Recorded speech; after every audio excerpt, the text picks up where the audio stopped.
We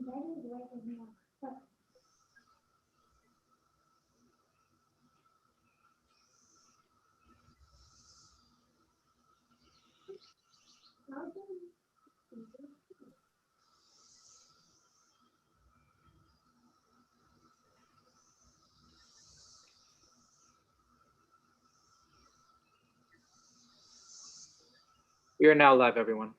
Great. Well, good evening and welcome to the annual meeting on May 26, 2021 of Public Links Incorporated, and I'd like to call the meeting to order. I am Bill Bowie.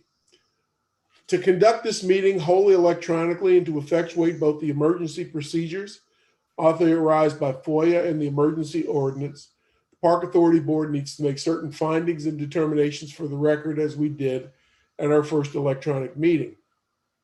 During our meeting, if you wish to be recognized, please raise your hand. And when I recognize you, please state your name. This will ensure that you are recognized and the public knows who is speaking. If you intend to vote nay or abstain on any item, we will do a roll call on those votes. Because each member of this board is participating in this meeting from a separate location, we must verify that a quorum of members is participating and that each member's voice is clear, audible, and appropriate volume for all of the other members.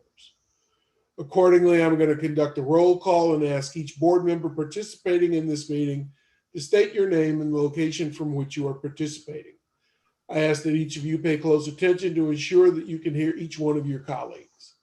And following this roll call, we will vote to establish that every member can hear every other member, and we'll go alphabetically. Ken Quincy. Ken Quincy, participating from my home in the Providence District. Mike Thompson. Mike Thompson from my home in the Springfield District. Jesse Kaufman. Jesse Kaufman from my home in Manassas Park. Peter Kim.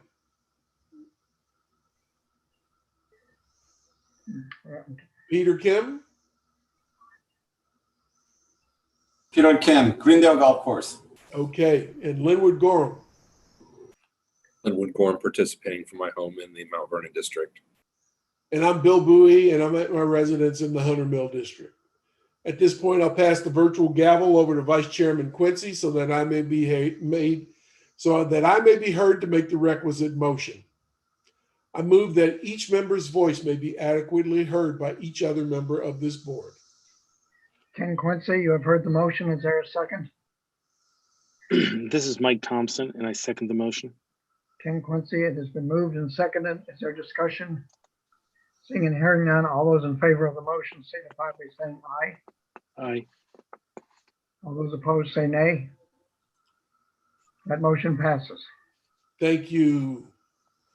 Second, have established that each member's voice may be heard by every other member of this board. We must next establish the nature of the emergency that compels these emergency procedures, the fact that we are meeting electronically, and what type of electronic communication is being used and how we have arranged for public access to this meeting. Therefore, I move that the state of emergency caused by the COVID-19 pandemic makes it unsafe for this board to physically assemble and unsafe for the public to physically attend any such meeting of this board, and the physical presence of the public cannot be implemented safely or practically. I further move that the board may conduct this meeting electronically through a dedicated video conference service. It is so moved. Ken Quincy, you have heard the motion. Is there a second? This is Mike Thompson. I second the motion. Ken Quincy, is there discussion? Seeing and hearing none, all those in favor say aye. Aye. Any opposed say nay. Mr. Chairman, the motion carries. Thank you, Mr. Quincy. Bill Bowie. It is finally next required that all members addressed on today's agenda must address the state of emergency itself or are statutorily required or necessary to continue operations in the discharge of this board's lawful purposes, duties, and responsibilities. It is so moved. Ken Quincy, you've heard the motion. Is there a second? This is Mike Thompson. I second the motion. Ken Quincy, is there discussion? Seeing and hearing none, all those in favor say aye. Aye. Aye. Okay. Any opposed, say nay. Mr. Chairman, the motion passes. Thank you, Mr. Quincy. Now that preliminary matters are complete, we can begin the meeting. Administrative items. Item number 1 is the minutes from the annual meeting of July 22nd, 2020. I second. Any Ken Quincy. discussion? And Jesse, you're gonna, okay. All those in favor say aye. Aye. Any opposed say nay. Motion carries. And Jesse, you're gonna make a brief update. Yes, sir. Thank you. Jesse Kaufman. And I'm going to give a brief summary, and then I also have Peter Kim here as treasurer to answer any questions about the financials, if you have any of those. Before I get into the numbers, a couple things I think that need to be pointed out. As we all know, 2020 was a very strange year in every way. That's no different with this. The golf courses were closed for 7 or 8 weeks, depending on the site. So we had two months basically of no business. And then, of course, once we did open, it was on a very limited capacity with little or sometimes no inside seating. So it was hard to, encourage people to come back into the clubhouse and have a drink or eat afterwards. So we had to be very creative. With that all being said, even with those circumstances, the adjusted gross revenue for 2020 for Public Links was $398,640. And that was a 2% increase over 2019. Net revenue was down only $688 or 0.003%. So even under the circumstances, we made a little more revenue and it came out almost even with the net revenue. The total paid to FCPA was $219,654. That was a decrease of 17% or $44,479 from 2019. This decrease in profits paid to FCPA can be attributed to the large excess fund payment that was made in 2019. As most of you know, it was a very wet year and they made a very large payment, which made that number look this year look a little bit less. Total expenses were up $7,567. And the reason for this, we had 2 large expenses at Twin Lakes, which we bought a new beverage cart and had a huge repair on a draft cooler there. Those 2 items together were a little bit over $20,000. So without that purchase and that repair, we would have been expenses would have been down for the year. As most of you know, we currently have offerings at 6 of the 7 sites, with Laurel Hill having full liquor and the rest just having beer and wine.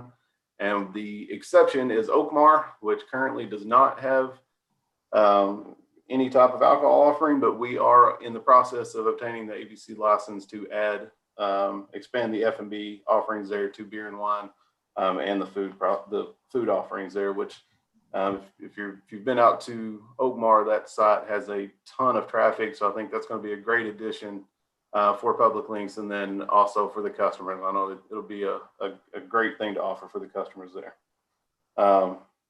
So yeah, I mean, all in all things considered, everything was pretty comparable to 2019, even with it being closed and with all the strange circumstances. So if you guys have any questions, we'd love to answer them. Great job. Absolutely tremendous job by staff and by everybody. It just shows that there was a lot of pent up demand and a lot of drinking when things opened up and still the need for more drinking going forward. So that's all good. Mike Thompson. Yeah. One question. As we adjusted in 2020, what procedurally and or for lack of a better way to say it, regulatorily on the regulation side, what changed that made your life better, made it easier for you to get done what we were trying to get done, that we want to make sure doesn't revert back to the old way of doing things? In other words, what new things are you doing now that we need to help make sure don't change back, or is there nothing? For example, I'll give you an example of what I'm thinking about. Like with restaurants, a number of restaurants you can now buy liquor and take it away. You can pick up your dinner and a thing of daiquiris or whatever. and a lot of restaurants are trying to hold on to that ability because that will help them with the recovery and things like that. Is there anything that changed in 2020 that we want to make sure we continue to be able to embrace that change moving forward? Yeah, I mean, obviously the being able to take the beer and different things to go it is a great option, even as we move back towards normalcy, hopefully, and we start inviting everyone back into the clubhouses and into the buildings. I do think that's something we need to continue. I think that definitely helps. And Peter, I mean, you know, I came on in December, so Peter, you might can answer that a little bit more in depth. Peter Kim. Yeah, Jesse. I think the one of the biggest change from far as a tea time reservation. I know we're not speaking about public links. The prepaid reservation, I think, is the way to go in the future. Just because it secures the guarantee for the reservation, and also experimenting with tea time interval. And I'm speaking just purely from the Greendale side because I'm not sure what other sites exactly is doing this tea time procedure. But going from 9 minutes to a little more, I guess, giving them extra time, extra minute for tea time reservation. The pace of a play has improved, and the customers generally happier just because they are not being rushed. So those two things are, I believe, they would like to keep going from now on. Excuse the sound, we just have a thunder, the golf course, so we are warning golfers to come on in. Safety first. I think we understand that. Yes. So that should be the last horns. Staying corrected. There's another one. So I think those are two things. Other thing is that the being able to keep the rate somewhat flexible, not set in stone. I think Jesse was also a big influence on this. He believes in this.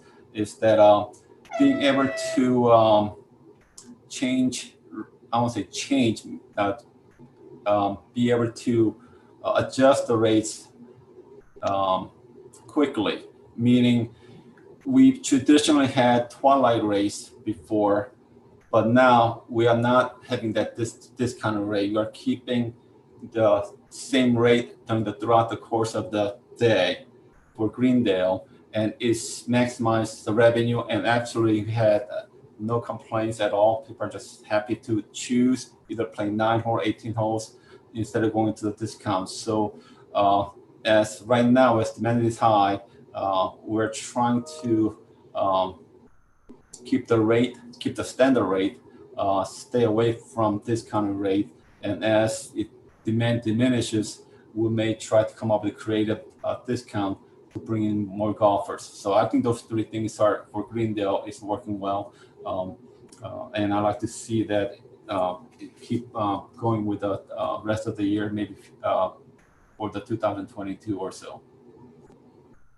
If I can quickly add one more thing to that, kind of piggyback on what he said, we're looking at different options too, especially at the two range facilities at Oakmar and Berkeley. Once Oakmar comes on board, to have delivery service to the range bays, I think that would be a great addition. We're working on the technology for that, and there's also a possibility of when someone goes online and books their tee time, we could put a package deal together where they pay online, and when they get there, we know their tee time is basically going to include 2 beers or whatever package we put together to help increase sales. And we're working through that, making sure everything's done the right way. So there's a lot of potential on the technology side, I think, to really increase and put a big bump in the F&B side.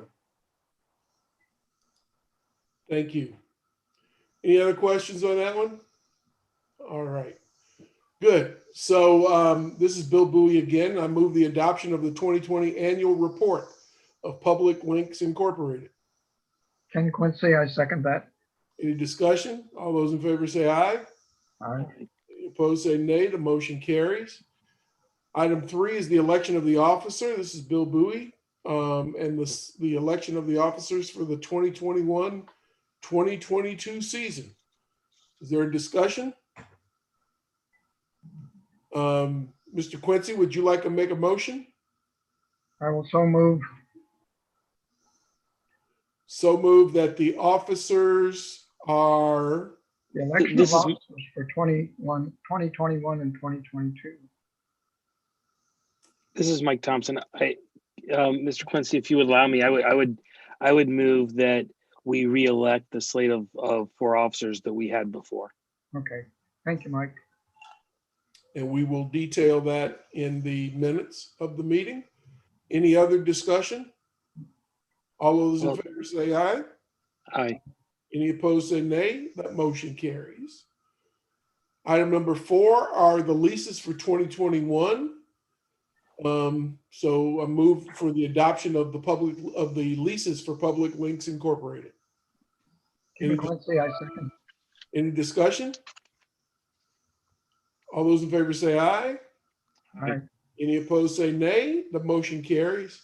Thank you for this robust discussion and this really, really great meeting this afternoon of Public Links Incorporated. And with that, we are adjourned. Okay.